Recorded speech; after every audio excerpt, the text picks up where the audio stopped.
Yo, how's it going, everybody? It's MacklinGaming, and I've just played the best RPG with the worst name, and that is Unicorn Overlord.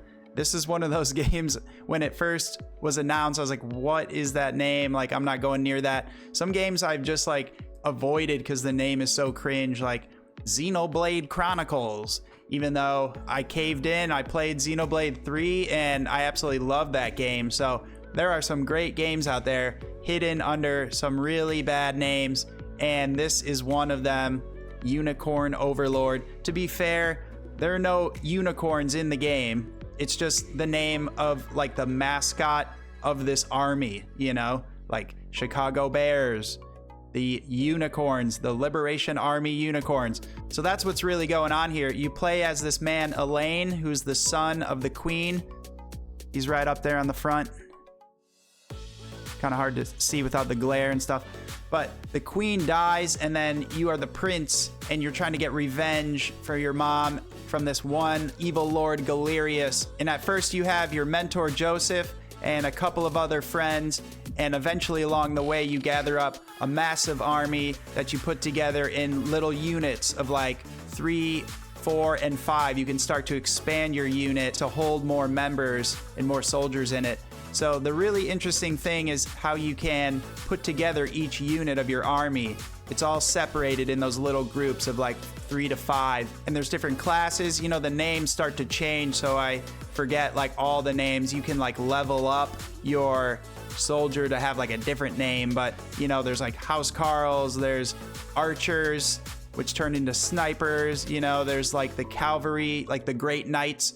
But they all have these different names for their classes, but as you put them together, you start to see that each one has a different strength and a weakness. So, you know, you want to put your cavalry units up against like foot soldiers, but if there's like griffins on the other side, if you have an enemy that's like a griffin knight flying this like aerial beast creature, they're gonna do work on your cavalry unit. So there's like all these, it's like chess, you know, you have some strengths and some weaknesses there, and you want to try and put together like balanced units, right? I was never putting like all of the same class in one unit. I would like to spread it out, you know, and create like an even unit with like one of each little different class. So as you move around this map, which is like a beautiful little 2D, HD 2D art style, and you're like a little sprite running around, which I really like the art style there.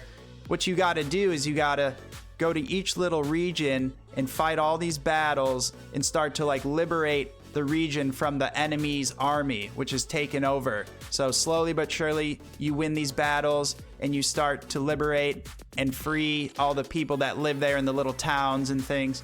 And in each battle, there's like a boss at the end, which some of the time their mind is like brainwashed by the evil ruler Galerius. And so you have to get to the end and defeat that boss leader and their unit.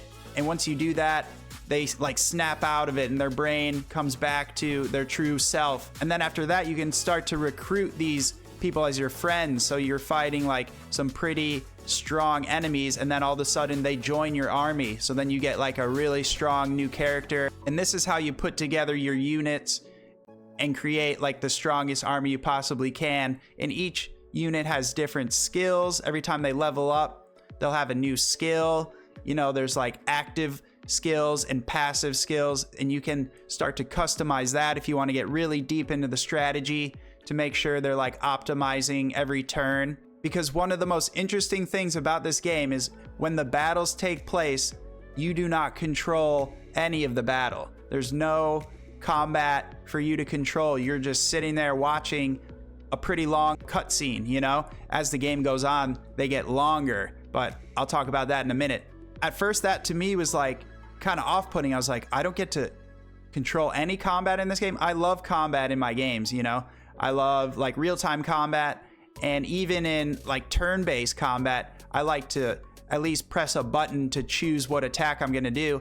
But no, it's all based on the order you set up your skills for each character and the positioning on the little grid that each unit has. But once you're in battle, you just watch. You just watch your army take out the enemies, or maybe the enemy has an advantage on you and you lose that battle. So you don't even have to completely wipe out the enemy's unit. You just have to take away more HP from them than they take from you, and then you've won the battle. And then your two units kind of like spread apart for a second, and you have to go back and battle them again to finish them off. At first I was not sure about that, but eventually I understood the gameplay loop. Like, it was really satisfying to just watch my unit that I put together and position, you know, strategically to take out the enemy, and you can see like a preview of what's going to happen in the fight. Their health bar is just like completely depleted red, and yours is like taking barely any damage, maybe like 0 damage. And so you just watch this battle play out, and you're just cooking the enemy. And the art style of the in-game battle animations is like S tier for the Nintendo Switch. You know, I like the overworld sprite-based little HD 2D graphics, but I love the in-battle art direction and art style. It's really beautiful, and it's really satisfying to look at on the OLED Switch. But you just watch all your units start taking out the enemy and all the moves that they use, and you can see like how you can maybe strengthen your unit. Maybe this unit's lacking like an archer, so you got to switch some of your soldiers around. But just watching the battles take place from beginning to end is really nice. Even though you just sit there, you know, you can grab a little popcorn and start watching. That to me was like very new in a video game. I'd never, you know, just sat through the combat and then you do all the other playing, like the strategy and the adventuring around. But you know, I ended up enjoying it, and it didn't really take away from the game for me that you couldn't control anything in combat. Except towards the end of the game, I'll say like one con about the game, one negative is by the end, like, you have an option to press start and just skip the battle animations. And when you're going through battles that are like 45 minutes and you're trying to grind through the enemy, sometimes I found myself just skipping the battles like half of the time, you know? It's like, okay, I know what's gonna happen. I've seen this beautiful art style. I played the game for like 70 hours, 72 hours to be exact. So by the end of it, I would watch the animations like if I knew I was gonna completely kill the enemy unit off. I just watch and be like, yes, satisfying. But if it's just like I'm taking half of their health away and I know I'm gonna have to go back and re-battle them again, I'm just skipping the battle animations towards the end of the game. You know, it gets a little tiring, and it would have made my 70-hour playthrough like over 100 hours if I watched every single cutscene of the battles. So besides just battling and running around the map, there's little side quests, and there's towns where you can, you know, go to the tavern and increase your rapport with your different units and your allies. And they have these little like short little cutscene stories which like add to the lore and, you know, the connections you have with each little character, because there's a lot of characters, like maybe 50, and you can, you know, learn a little bit about them and their relationships with each other. I always like to put two characters who, you know, are like really bonded tightly in the same unit, so it really increases your rapport that way, and I think your unit becomes stronger, and it's just like satisfying to put like the right people in the right places in your army. And so besides that, you can go to forts and upgrade each ally to like evolve into a stronger class like halfway through the game, and you can expand your units, like I said, up to 5 maximum. You know, there's some really cool little like sanctuaries to go explore and cemeteries, and if you find each one, you get better items and armor.